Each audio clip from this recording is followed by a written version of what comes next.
نحمده ونصلي على رسوله الكريم أما بعد قال الله تبارك وتعالى في القرآن المجيد والفرقان الحميد أعوذ بالله من الشيطان الرجيم بسم الله الرحمن الرحيم كلوا واشربوا حتى يتبين لكم الخيط الأبيض من الخيط الأسود من الفجر ثم أتموا الصيام إلى الليل صدق الله العلي العظيم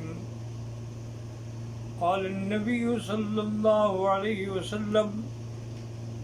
تعجلوا في الإفطار وتأخروا في السحور أو كما قال النبي صلى الله عليه وسلم صدق رسوله النبي الكريم. برادران اسلام،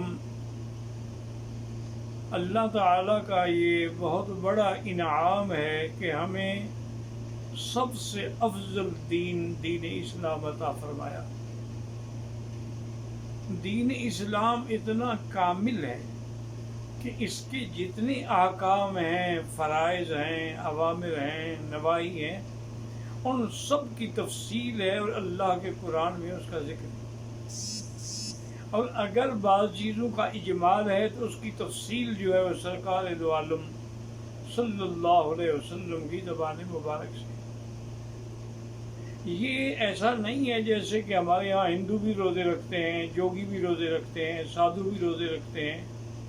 بدھ مت بھی روزے رکھتے ہیں، یہودی بھی روزے رکھتے ہیں، عیسائی بھی روزے رکھتے ہیں، لیکن ان کے پاس بھی دلیل نہیں ہوتی ہے.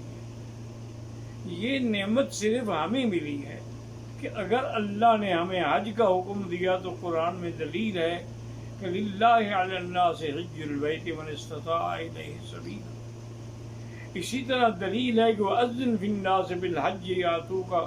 رِجَالًا وَعَلَىٰ كُلِّ ضَامِرٍ مِّن كُلِّ فَجٍّ عَمِيقٍ. اگر اللہ نے طواف کا مسئلہ ہے تو طواف کے لیے بھی قرآن میں حکم ہے کہ وَلْيَطَّوَّفُوا بِالْبَيْتِ الْعَتِيقِ وَإِذْ بَوَّأْنَا لِإِبْرَاهِيمَ مَكَانَ الْبَيْتِ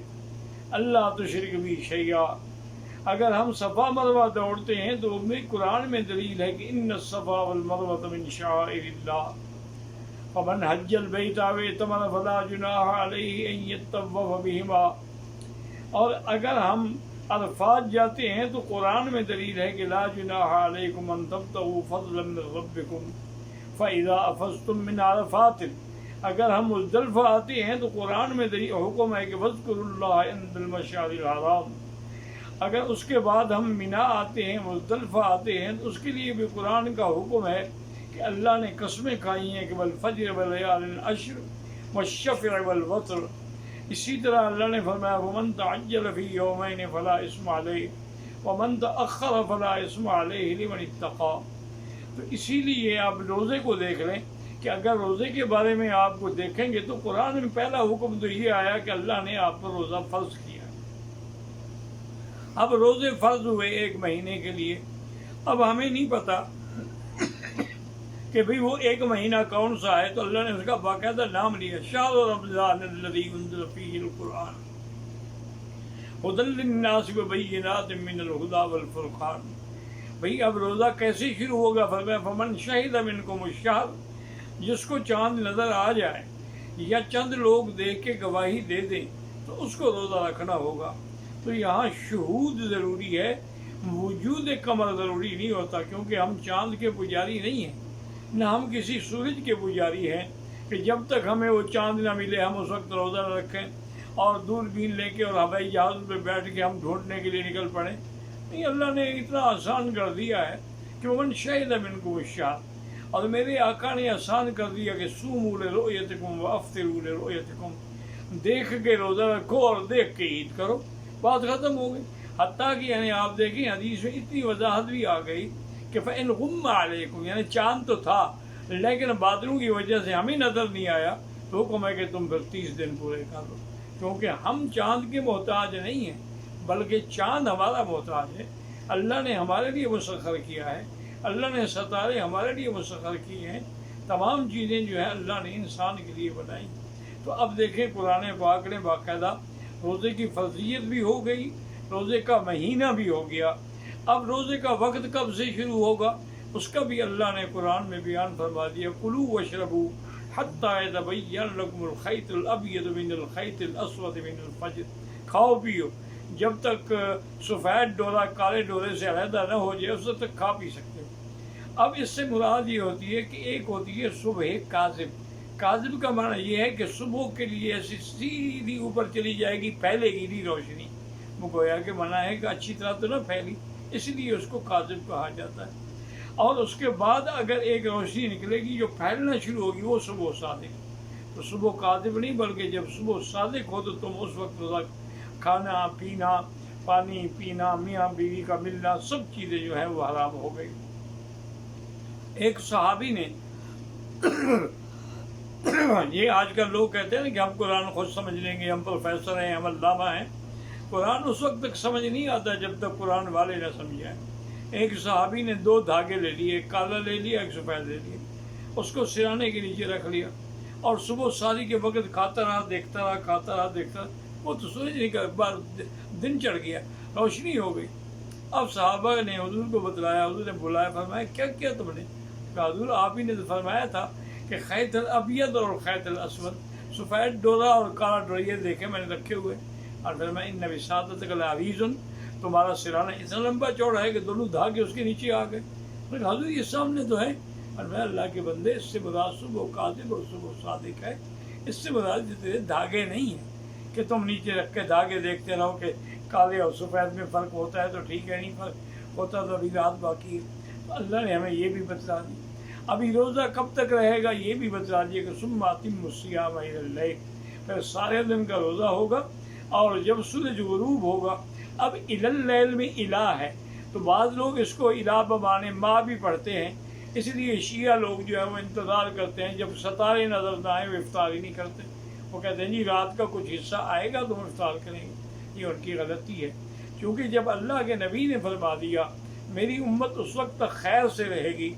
جب تک وہ افطار میں تاجیل کرے، جلدی کرے، اور سحری میں دیر کرے، اور اسی میں حکمت ہے کہ افطار کے وقت انسان کو انتظار ہوتی ہے اور سارے دن کا انسان بھوکا پیاسا ہوتا ہے، لیکن سحری کے وقت جو ہے جتنا تاخیر کرے گا اس کو وہ پانی کھانا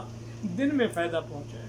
اور سحری کے بارے میں بھی حضور سے پوچھا گیا تو آپ نے فرمایا غذا مبارک، سحری ایک بڑی مبارک غذا ہے، چاہے کچھ بھی ہو، کھجور کا ایک دانہ کھا لیں، پانی کا ایک گھونٹ پی لیں۔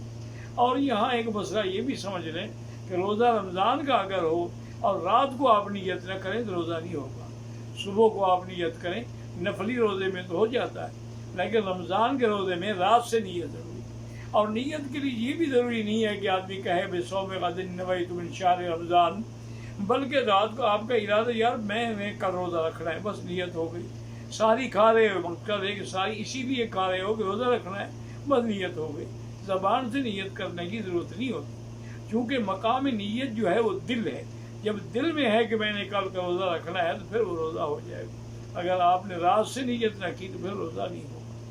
اور یہ آپ اندازہ کریں کہ پہلے روزہ کتنا مشکل تھا، ابتدا کے اندر یہ حکم تھا کہ جب آدمی رات کو آ کے سو جائے تو نیند کی بات اٹھنے کے بعد پھر اس کو کھانے کی اجازت نہیں تھی، اس کا روزہ شروع ہو جاتا۔ اب صحابہ مزدوری کرنے والے، باغوں میں کام کرنے والے، وہ تراویح پڑھ کے گھر جاتے، نیند آ جاتی، اب نیند آ جاتی تو اس کے گھر والے ارمان کرتے رہتے کہ افسوس ہے کہ بیچارہ اب تو کچھ بھی نہیں کھا سکے گا، آج بھی نہ کھایا، اور جب نیند کھلے گی اس وقت سے روزہ شروع ہو جائے گا۔ تو امت پر یہ بات جو تھی بہت بڑی گہری گزری، اور اسی طریقے سے حکم تھا کہ جیسے دن میں روزے کے عالم میں میاں بیوی جماع نہیں کر سکتے، رات کو بھی نہیں کر سکتے، تو ایک دن ایک روایت میں ہے کہ حضرت عمر رضی اللہ تعالیٰ عنہ سے غلطی ہوئی، اور ایک روایت میں ہے کہ ایک اور صحابی سے غلطی ہوئی، اور اس نے آگے حضور سے کہا کہ یا رسول اللہ ہلاک تو میں تو ہلاک ہو گیا کہ میں نے رات روزے کے حالت، اس وقت رات میں بھی منع تھا بیوی کا جماع کرنا، میں نے جماع کر لیا، اب میرے بارے میں کیا حکم ہوگا؟ اس کے بعد پھر اللہ نے رعایت کر دی اپنے بندوں پر کہ حل لکم النساء لیلۃ النساء الرفث فی احل لکم الرفث فی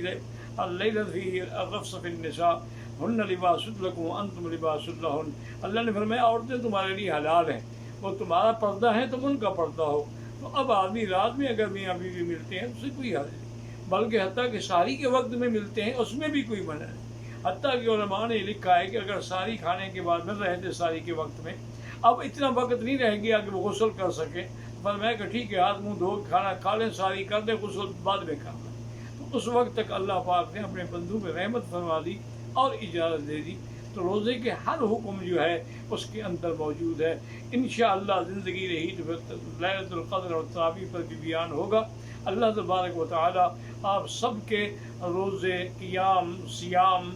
قبول فرمائیں، اور من صام رمضان ایمانا و احتسابا غفر له ما تقدم من ذنبه، اللہ ہمیں ان لوگوں میں شمار کر لیں جن کے گناہ بخشے جاتے ہیں، جن پر رحمتوں کے دریا بہائے جاتے ہیں۔ یا اللہ اس رحمت کے مہینے سے پورے عالم پہ رحمت فرما کے اس عذاب کو رفع فرما دے۔